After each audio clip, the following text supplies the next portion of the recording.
1 hour at a time, pwede ka magkaroon ng additional income. Marami. Kaya wag mo, pag inalukan mo ng extra income or additional income, ang sabihin sa'yo, ay, hindi ko na yan magagawa, busy ako eh. Pero, alam mo ba kung saan sila busy?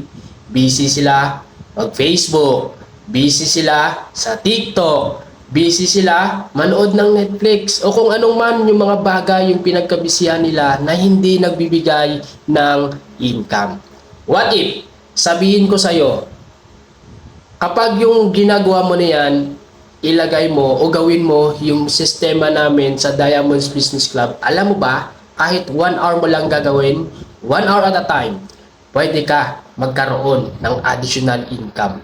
Kaya wag mo na hintayin na magmahal yung ibang bilihin bago mo ma-realize, ay, kailangan ko na ng additional income. Ngayon pa lang, habang yung langis pa lang yung nagmamahal, dapat ngayon, mag-decide ka na magkaroon ng additional income. Lalo na kung ikaw ay merong social media account. Meron kang TikTok, meron kang Facebook, meron kang Instagram. Kasi sa sistema na ginagawa po namin dito sa Diamonds Business Club, yan lang yung gamitin mo. Pwede ka na magkaroon ng additional income.